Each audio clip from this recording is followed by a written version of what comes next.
All right, everybody. So now we're going to have a conversation once more with Apostolos regarding our health. Excuse me, everybody.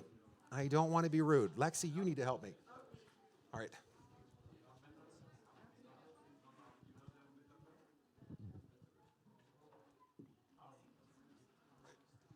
Welcome, everybody, to those of you who are tuning in here to Davos Lodge 2025. I think today's July 22nd. I haven't slept, or January.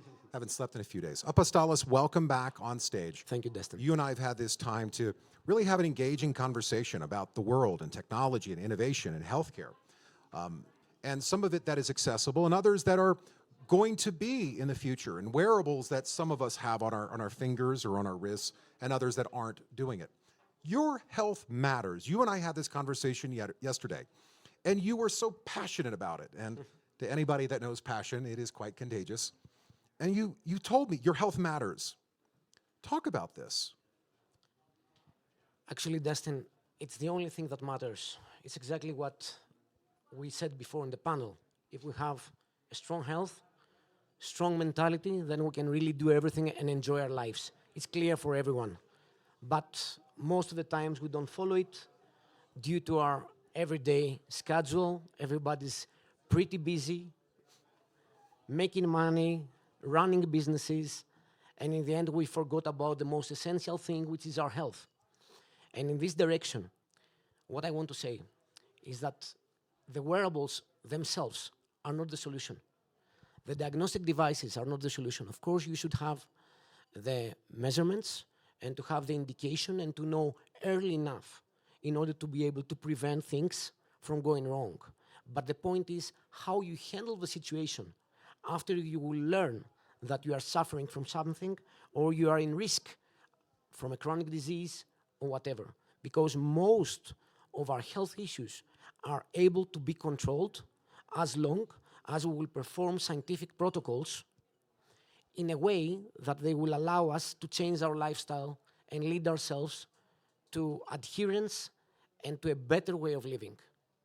So anybody in the room, hopefully everybody says yes here, they should. Anybody here been sick before? Like had a boo-boo, a sore throat, COVID. I had it a couple times. I know COVID had my name. And it's this contrast in life, isn't it? That we seem to take for granted when we're well, when things are good. And as Mark Kohler would tell you, that it's to, in essence, live like nobody else. So one day you can live like nobody else. Prepare for the day that things might change around you. It's this preparation. But why don't we prepare our health? Why aren't we doing more to prevent? As I said before, I think there is lack of information, lack of official information, of information that we could trust. So in this direction, HD Corner that I mentioned to you, and as you said, I was extensively passionate about it. These health services regarding the CVD, and we focus in CVD due to our experience in the diagnostic devices in this category, blood pressure monitors, glucose meters, etc. So we decided to create these health services that have as a base the scientific protocols and are empowering the adherence under an official way, systematic way. So the clinical coaches that we have deployed around the country in the pilot project in Greece that we're running right now, having, of course, the tendency and the willingness to expand it all over the world, and United States is maybe the country to have such an adaptation due to the huge fiscal burden that they have. And of course, the lives that are being lost from the CVD. It's #1 cause of death. Why? Because it's everything is involved. We are referring to obesity.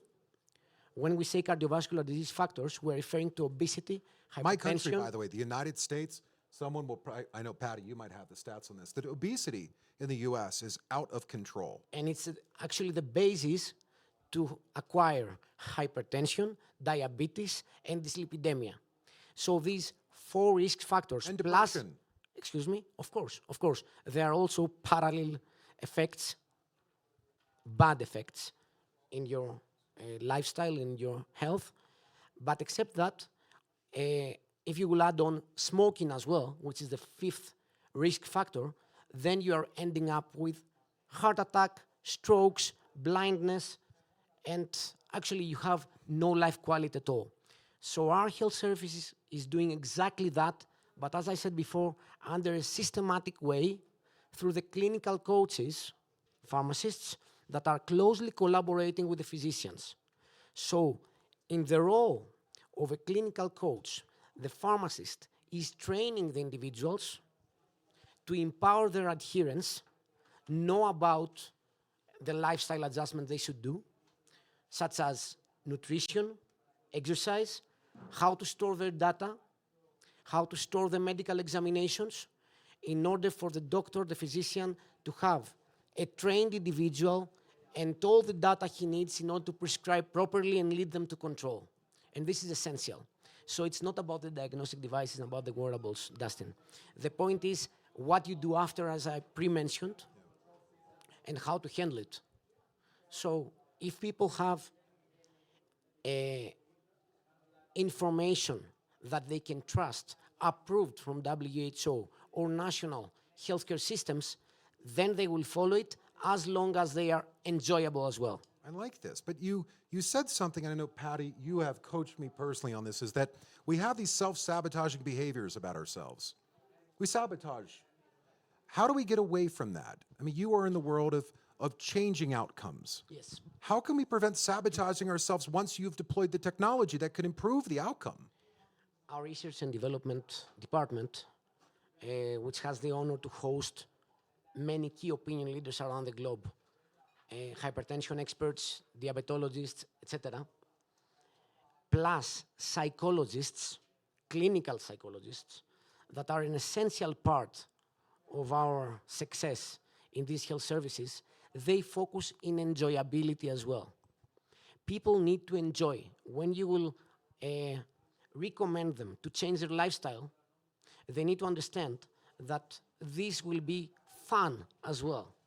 Because it's more fun today to eat whatever you like, drink whatever you like, and do whatever you like.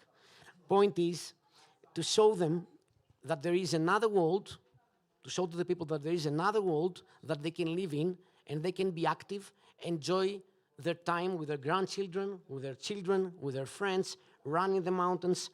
You said before, no, Tim said it, I'm sorry, Dustin, that all the Swiss people around here are bicycling, moving all day, hiking.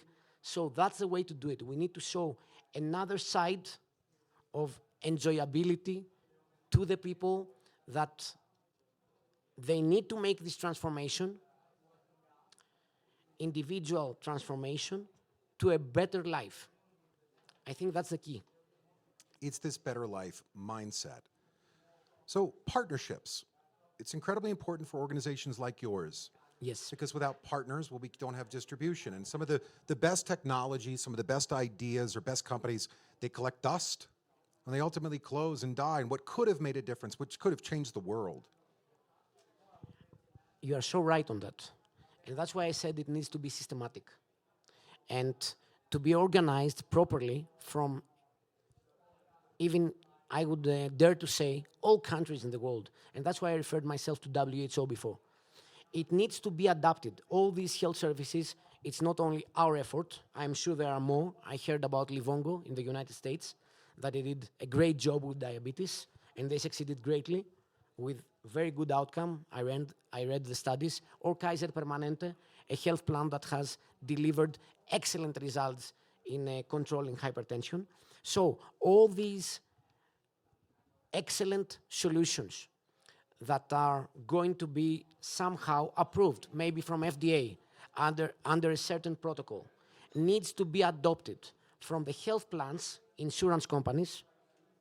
They need to be reimbursed, for sure, at least in a percentage, because the people need to feel that someone, his own government, is supporting the improvement of life quality, of his life quality, and it's an obligation of the countries to do that in order for the citizens to have a better life, especially when we know that this is a major problem.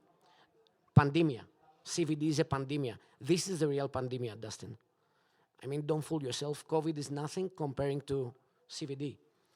First of all, it needs to be adapted from the governments, public insurance companies and health insurance companies, as well as from the large corporations. There are several corporate wellness programs that need to adapt such services, and they will also earn out of it due to not loss of productivity of the greater investment they make, which are their executives, their partners, their employees that are there to support their daily profitability. So the corporate wellness programs also needs to be very sensitive and to offer free of charge health services to the people that are working for the corporations. Thank you so much for this fireside chat, Apostolos, Karabinis Medical. Thank Thank you. you to my life coach, Thank you so much, Patty Dustin. Campbell, for teaching me a new mindset, to always be ready to hear when I'm wrong. And there were many things in this world, I think, and I'm always open to learning. Thank you so much for your time. Fantastic. Thank you so much, Dustin. Lovely meeting you.